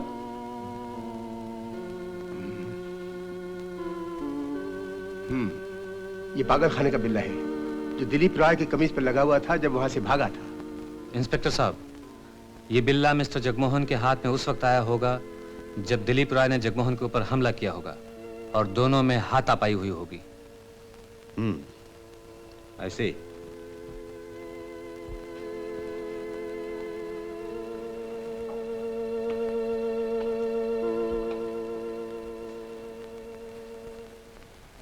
इस वक्त हमारे पास दो कहानियां हैं, एक कातिल की और दूसरी मकतूल की।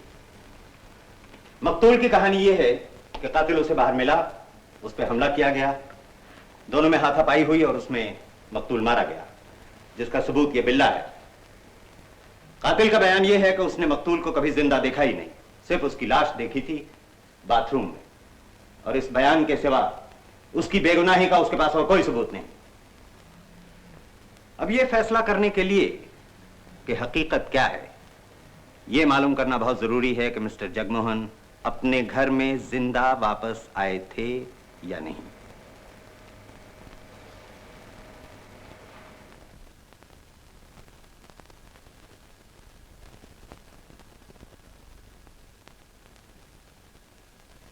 मिस्टर जगमोहन, आपने अपने पति को आखिरी बार कब देखा? पिछले हफ्ते, जब वो कलकत्ते जा रहे थे। उसके बाद आपने उन्हें कभी नहीं देखा? नहीं। आप यकीन के साथ कह सकती हैं?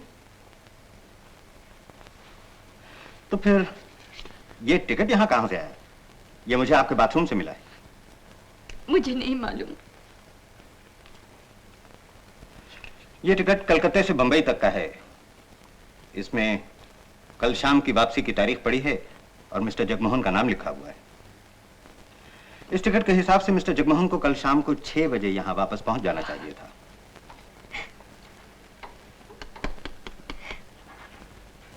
डॉक्टर साहब जी, ये टिकट एक बात जरूर साबित करता है कि मिस्टर जगमोहन कल शाम को यहां आए जरूर थे, वरना ये टिकट यहां कैसे आता?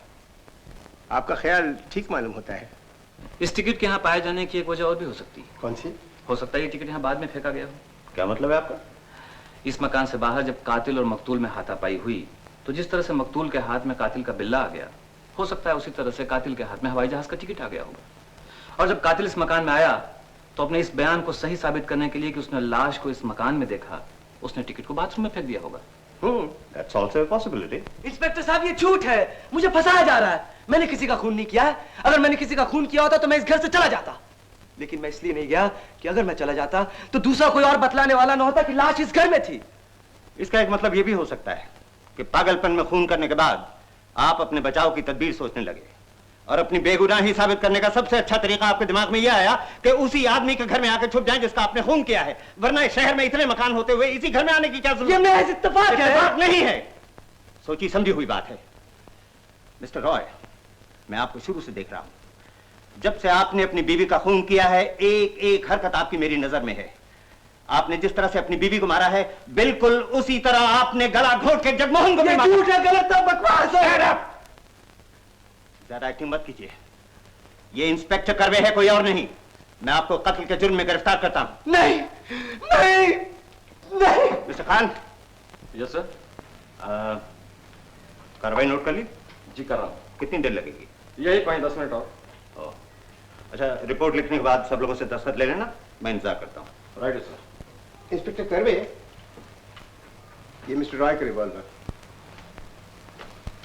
कैसा अजीब कैरेक्टर है, क्यों दीवार? ये सर।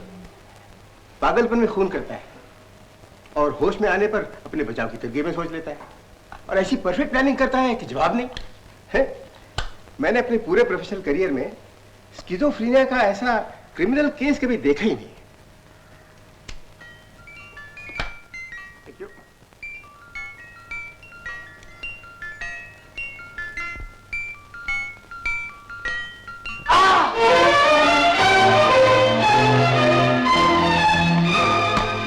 क्या कर रहे हो? इंस्पेक्टर साहब, जाने से पहले मैं मिस्टर दीवान से एक बात पूछना चाहता हूँ। अब जो पूछना है अदालत में पूछना। अदालत तक पहुंचते पहुंचते बात पूछने का वक्त निकल जाएगा। वो बात सिर्फ यही पूछी जा सकती है इसी वक्त, इसके बाद नहीं। प्लीज इंस्पेक्टर साहब। पूछने दीजिए, क्या हर्ज है? पूछो। मिस्टर दीवान, क्या आप यकीन के साथ कह सकते हैं इस घर में अकेले कभी नहीं आए? सोच समझ के जवाब दीजिए। मैंने कह दिया कि मैं अकेला यहाँ कभी नहीं आया। आप भूल रहे हैं, मैं आपको याद दिलाता हूँ। कल शाम जब मैं पागलखाने से भागकर यहाँ आया था, आप पहली बार डॉक्टर त्रिवेदी के साथ आए थे और दूसरी बार अकेले, किसी की चीख सुनने के बाद। मेरी चीख? ये सब आपका वहम है। ये मेरा वहम ही आपकी भूल है। अपनी याददाश्त पे जोर दीजिए। आपने यही खड़े होकर मिसेस जगमोहन से बातें की थी और यही खड़े होकर आपने सिगरेट चला था। ये सब आपका पागलपन है, आपका दिमाग खराब हो गया। मेरा दिमाग खराब हो गया, आपका दिमाग तो ठीक है, फिर आपको याद क्यों नहीं आया? आप हमारा वक्त जाया कर रहे हैं। इंस्पेक्टर साहब, जब इंसान के सब सहारे टूट जाते हैं तो वो सच को साबित करने के लिए कभी कभी भगवान का सहारा लेता है। मैं भी आज भगवान का सहारा लेकर अपने ये दोनों खाली हाथ इनकी जेब में डालता हूं।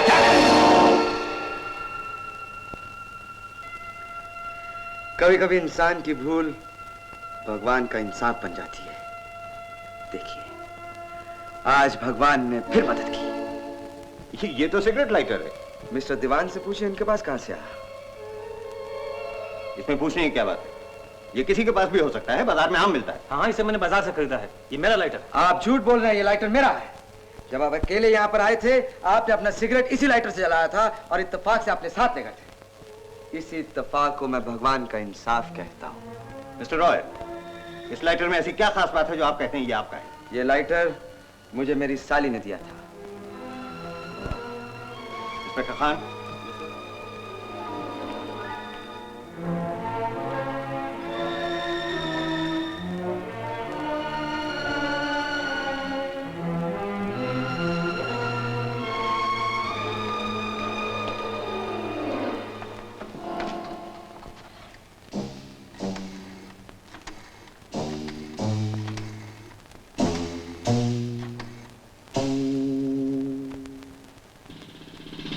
Hello, is it 531551? मैं सीआईडी इंस्पेक्टर करवे साहब की तरफ से बोल रहा हूँ।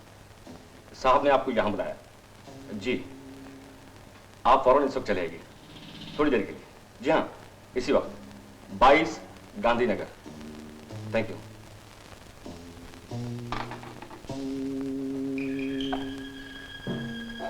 Khan, yes please. रिपोर्ट पूरी करने से पहले ऊपर जाके अच्छी तरह घर का जायजा ले लो। Alright sir.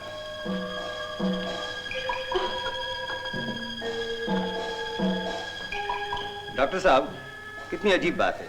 ये एक इतनी छोटी सी चीज जो न देख सकती है, न बोल सकती है, न सुन सकती है, कत्ल के इतने बड़े हादसे का बहुत बड़ा सबूत बनने वाली है। जी। ये मामूली सा लाइटर आज ये साबित करेगा कि इंस्पेक्टर दीवान इस घर में अकेले आए थे या नहीं, और मिस्टर रॉय ने लाश वहां देखी थी या नहीं। इंस्पेक्टर साहब, आइए।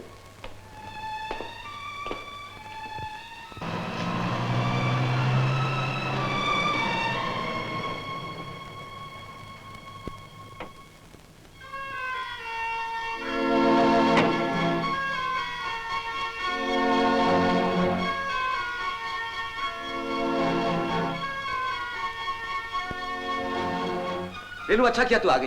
इंस्पेक्टर साहब तुमसे कुछ। मिस्टर रॉय। इंस्पेक्टर साहब, आपने इन्हें पकड़ लिया, बहुत अच्छा किया। इन्हें बिल्कुल न छोड़िए, कभी मत छोड़िए। मिस रेनू, यहाँ एक और खून हो गया है जिसके बारे में कहा जाता है वो भी मिस्टर रॉय ने किया। जरूर किया होगा, ये किसी का भी खून कर सकते हैं। इस कत्ल का ये लाइटर एक बहुत बड़ा सबूत है। इस मुकदमे पे ये लाइटर बहुत कुछ रोशनी डाल सकता है। आप इसके बारे में कुछ जानती हैं? रेनू बोल रहा है आप। हाँ, इस लाइटर को मैं पहचानती हूँ। ये लाइटर मैंने इन्हें उस रोज दिया था जिस रात इन्होंने मेरी बहन का खून किया था। सबूत? सबूत ये है, इस पर मेरा नाम लिखा है। With love from R। R का मतलब रेनू। आर का मतलब है रेखा। ये मुझे रेखा ने दिया। क्यों रेखा? हाँ, मैंने दिया था। आपने तो कहा था ये आपने बाजार से खरीदा। हाँ, मिस्टर दीवान, आप भूल रहे हैं, अभी अभी आपने कहा था कि आप मिस्टर जगमोहन को नहीं जानते। फिर दो अजनबियों में ये प्यार, मोहब्बत और तोहफे तहफ की बात कहां से आ गई? आप कहना क्या चाहते हैं? मैं आपको मतलब नहीं समझ। मतलब मैं अभी समझाता हूं मिस्टर दीवान। वो कहानी जो मिस्टर रॉय से शुरू होकर मरहूम जगमोहन तक पहुंचती है, उसे एक और तरीके से भी कहा जा सकता है। आपके और मिसेस जगमोहन के ताल्लुकात थे। इंस्पेक्टर! चुपचाप सुनती जाइए। आपके और मिस्टर दीवान के ताल्लुकात थे। मिस्टर जगमोहन को शायद इस बात का शक हो गया था कल शाम जब वो अचानक घर आए, इत्तेफाक से मिस्टर दीवान वहां मौजूद थे। उन्होंने आप दोनों को ऐसी हालत में देखा कि उनका शक यकीन में बदल गया। दोनों में झगड़ा हुआ और मिस्टर जगमोहन मारे गए। ये झूठ है। मिस्टर दीवान, उस वक्त बाहर इतना अंधेरा नहीं था जो आपके गुनाहों को छुपा लेता, इसलिए लाश को उठा के बाथरूम में छुपा दिया गया और यह तय पाया कि रात के अंधेरे में आकर लाश को उठा के ठिकाने लगा दिया जाएगा। और इसी बीच में किस्मत का मारा दिलीप रॉय इस घर में दाखिल हुआ, जो पागलखाने से भागा हुआ था, जिस पर अपनी बीवी के खून का इल्जाम लगा हुआ था। उस पर जगमोहन के खून का इल्जाम लगाना बहुत आसान था। चुनाचे इल्जाम लगा दिया गया और प्रोग्राम के मुताबिक रात के अंधेरे में लाश को उठा के बाहर फेंक दिया गया। मगर मिस्टर दीवान, आप ये भूल गए कि कातिल हमेशा कत्ल का कोई ना कोई सबूत छोड़ जाता है। हवाई जहाज का ये टिकट वो सबूत है। ये मिस्टर जगमोहन की जेब से उस वक्त गिरा होगा जब उनकी लाश बाथरूम में लाई गई या जब उठा के बाहर ले जाई गई। इंस्पेक्टर साहब, आप उन बातों को सबूत मान रहे हैं जो सिर्फ आपके दिमाग और वहम का नतीजा है। वो सबूत जो चिल्ला चिल्ला कर कह रहा है कि कातिल रॉय है, उसे आप जाने क्यों भूल रहे हैं? वो क्या है? पागलखाने का वो बिल्ला जो लाश के हाथ से बरामद हुआ। मिस्टर दीवान, वो सबूत भी चिल्ला चिल्ला कर यही कह रहा है कि कातिल मिस्टर रॉय नहीं, कोई और है। इंस्पेक्टर साहब, जरा इधर आइए। देखिए, इस बिल्ले पर कहीं खून के निशान नहीं है। खून के निशान? जी। क्या मतलब? जब किसी जिंदा इंसान के हाथ में पिन घुस जाता है ना, तो फौरन खून निकलता है। इस बिल्ले का पूरा पिन जगमोहन के हाथ में घुसा हुआ है, ये देखिए, और खून के निशान कहीं नहीं। इसका मतलब ये हुआ कि जगमोहन के हाथ में ये बिल्ला तब आया जब वो मर चुके थे। कत्ल पहले हुआ और बिल्ला बाद में रखा गया। और ये काम इनके लिए बहुत आसान था, इसलिए कि दिलीप राय के कपड़े यहां मौजूद थे और इनमें बिल्ला लगा हुआ था। इससे साफ जाहिर है कि जगमोहन का खून मिसेस जगमोहन और दीवान ने मिलकर किया। एग्जैक्टली। खबरदार जो कोई आगे बढ़ा, एक एक को भून कर रख दूंगा। इंस्पेक्टर, दीवान को पकड़ना इतना आसान काम नहीं जितना तुम समझते हो। किसी ने एक कदम भी आगे बढ़ाया तो गोली मार दूंगा। इन्हें पिस्तौल क्या दिखाता है? मुझे सजा दे मेरे गुनाहों की। मैं अपने पाप के हाथ से मारी जाऊं तो अच्छा। मेरा गुनाह तू है, तू ही मुझे मार डाल। गोली क्यों नहीं चलाता? मैं कहती हूं, चला चला गोली, मार डाल मुझे। दीवान, तुमने पुलिस की बाइज्जत वर्दी को बदनाम किया है। मैं कोशिश करूंगा तुम्हें सख्त से सख्त सजा दिलवा सकूं। सगाम? Yes sir. ले आओ इसे। चलो।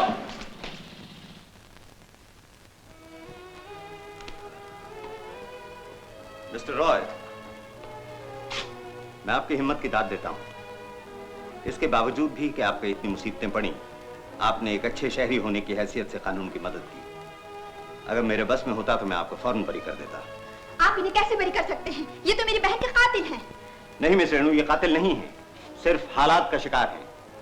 पहला खून जिसमें ये पकड़े गए उस वक्त हुआ जब ये उस कमरे से बाहर जा चुके थे जिसमें कत्ल हुआ, और दूसरा खून उस वक्त हो चुका था जब ये उस कमरे में दाखिल हुए।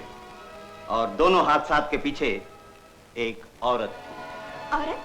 जी, दूसरी मर्तबा मिसेस जगमोहन और पहली मर्तबा आप। मैं? क्या कह रहे हैं आप? मिस रेणु, आपकी बहन बहुत अमीर थी ना? अगर आपकी बहन के कत्ल के जुर्म में रॉय को फांसी हो जाती तो उस दौलत का मालिक कौन होता? आप। इसके लिए क्या मैं अपनी बहन का खून कर दूंगी? खून कर दूंगी नहीं, कर दिया। आपका दिमाग खराब हो गया है। मेरा दिमाग खराब नहीं हुआ है मिस रेणु, आपकी नीयत खराब हो गई थी। आपका कमरा दिलीप रॉय के कमरे के बराबर था, आप वहां मौजूद थी, फिर भी आपने अपनी बहन को बचाने की कोशिश नहीं की। मैं डर गई थी। आप डरी नहीं, मौके का फायदा उठाना चाहती थी। जब दिलीप रॉय और आपकी बहन में झगड़ा हुआ और वो उसे धक्का देकर बाहर चला गया, आपने कमरे के अंदर जाकर उसका गला घोट दिया। मैं उस कमरे में कभी गई नहीं थी। आप उस कमरे में जरूर गई थी और आपने अपनी बहन का खून किया। क्या बकते हैं आप? Shut up. आपके ये मोती कहाँ है? कौन से मोती? जो इस कड़े में लगे हुए थे। गुम हो गए होंगे। गुम नहीं हुए, मेरे पास है। ये देखिए, जब आप अपनी बहन का गला घोंट रही थी और वो छुड़ाने की कोशिश कर रही थी, ये मोती मिस्टर रॉय की कलर पैलेट में गिर गए थे। ये उस कत्ल की आखिरी कड़ी और मुकम्मल सबूत हैं। मिस रेणु, मैं आपको आपकी बहन सुषमा के कत्ल के जुर्म में गिरफ्तार करता हूं। आखिर में ऐसा लगता है मिस्टर रॉय कि वाकई हम सब पागल थे, एक आप ही अकेले थे जिसका दिमाग सही था। डॉक्टर साहब, ये इत्तेफाक था। रेनू ने अपनी बहन का खून किया और उसका इल्जाम मुझ पर लगाया गया, ये भी इत्तेफाक था। पागलखाने से भागकर इस घर में आया, शायद ये भी इत्तेफाक था। यहाँ पर आने के बाद जगमोहन के खून का इल्जाम मुझ पर लगाया गया, हो सकता है ये भी इत्तेफाक हो, मगर इन सब इल्जामों से बरी हो जाना ये इत्तेफाक नहीं था। हम सब के ऊपर जरूर एक ऐसी ताकत है जो सच को झूठ और दिन को रात से अलग करती रहती है। डॉक्टर साहब,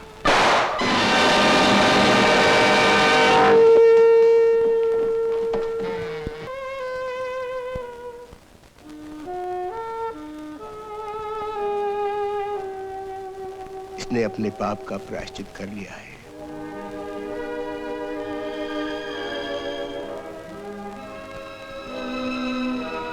काश